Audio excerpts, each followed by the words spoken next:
Hello everyone, Jeremy here, and as you can tell, this is the PlayStation 4. Fresh and off the UPS truck. It was released today, November 15, 2013, and it cost $399 here in the United States of America. So this is the console that we've all been waiting for. Xbox One comes out very soon after this.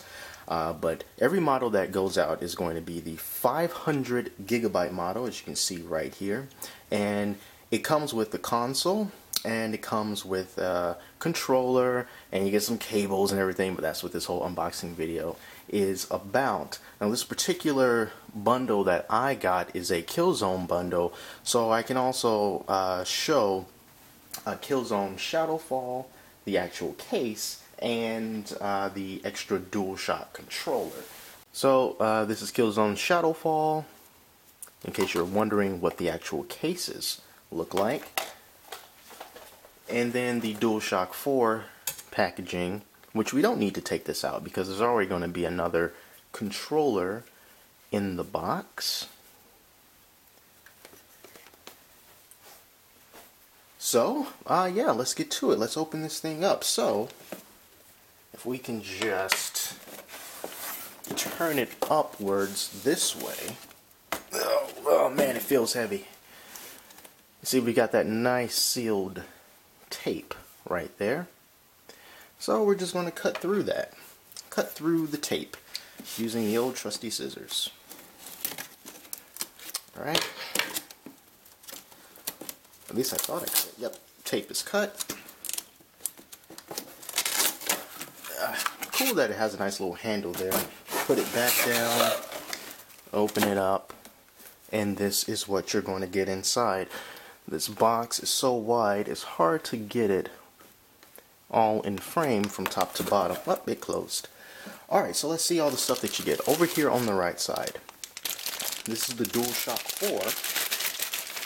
4 controller. It's going to come with this plastic and stuff all on it. That's okay. We just rip those right off.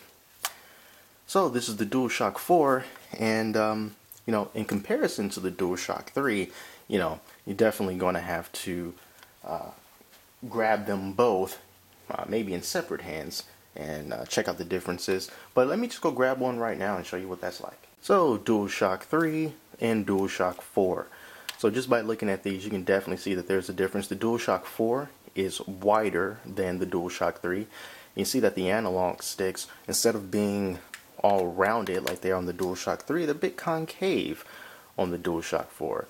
It allows you to put your thumb in there, and it acts really more of a resting place for your thumb.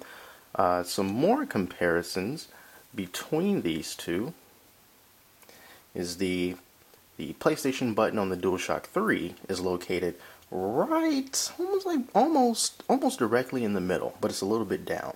Whereas on the DualShock 4, it's placed even lower.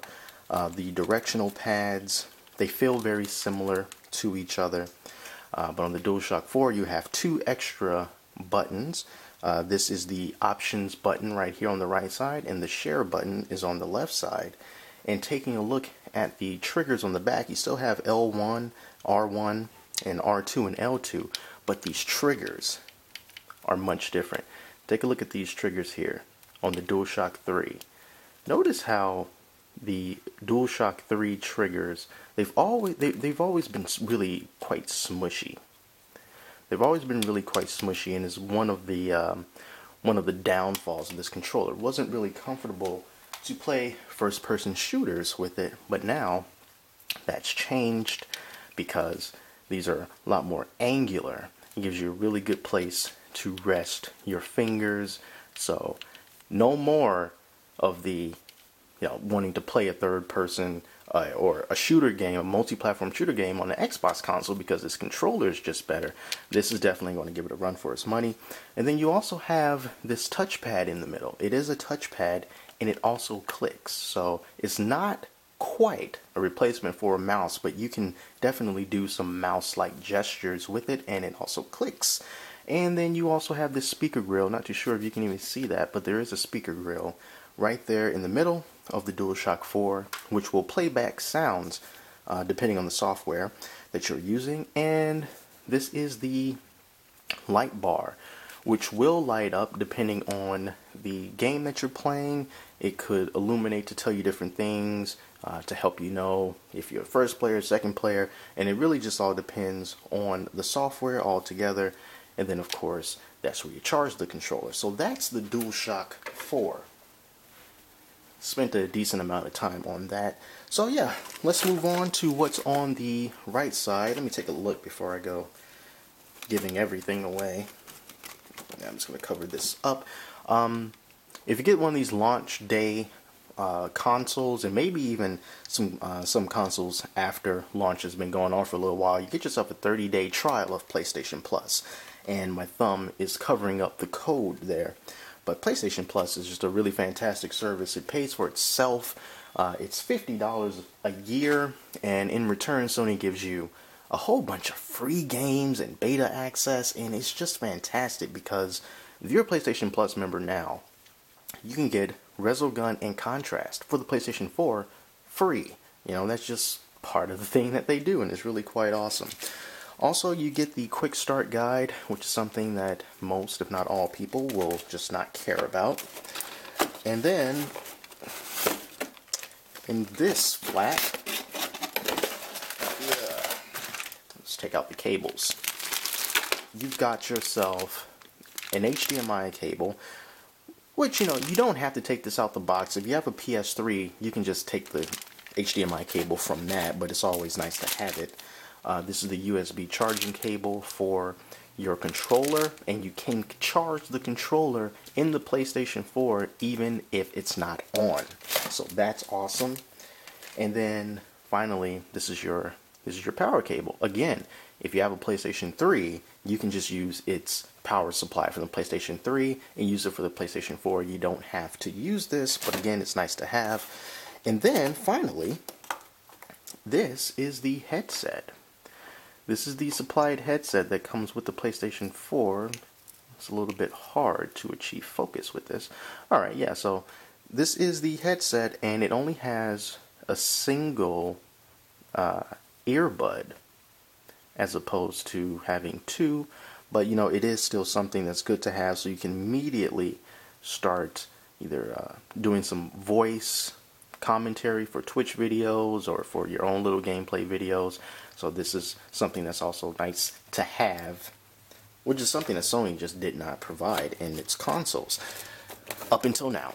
Now, finally, the thing that everybody wants is the PS4. I'm going to show you that. I'm not going to fiddle around trying to open it up on camera, so take a quick pause and we'll see it once I open it.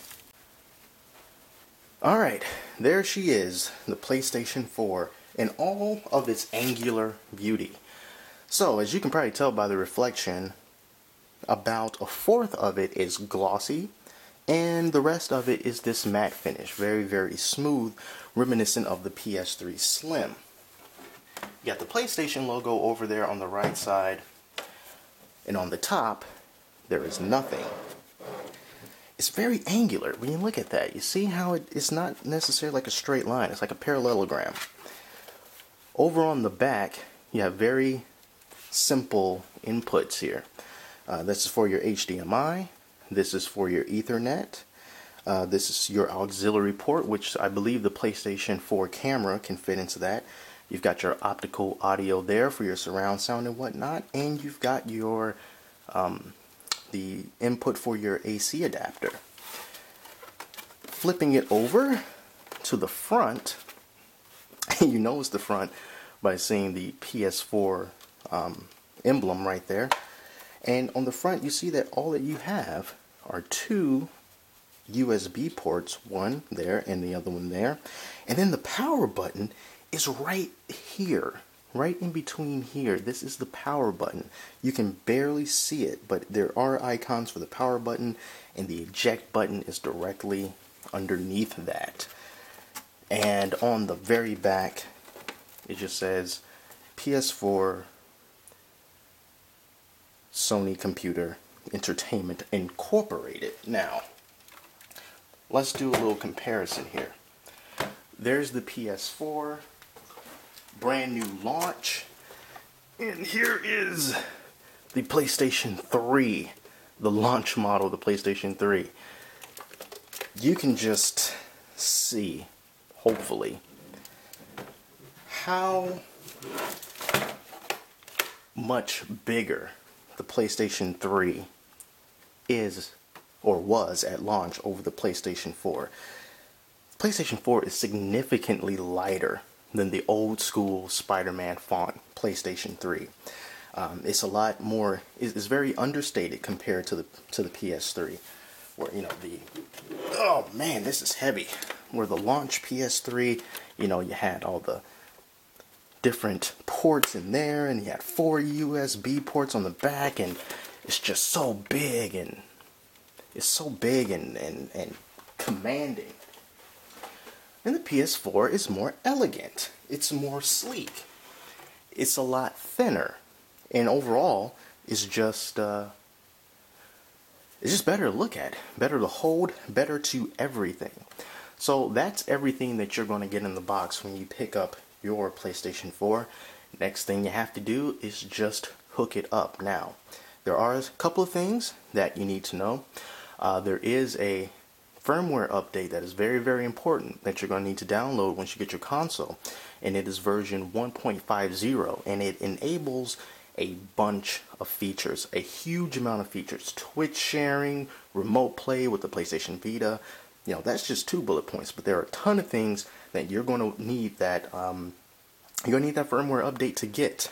You can either update it on the PS3 once it's connected to the internet and connected to your TV and you get it started, or you can go to us.playstation.com, and once you go to that site, click on the help button, and then you can find your firmware for the PlayStation 3. You can put it on a thumb drive, and then if you follow the directions on that page, you'll be able to update your PS3 without ever connecting it to the internet. Just in case PSN is having problems, which at the time of this recording, it is. So, that's it for this unboxing video. Thank you very much for watching. I'm going to have a lot more PS4 videos to show you as time rolls on. So, until then, I'm Jeremy, and I'll see you later.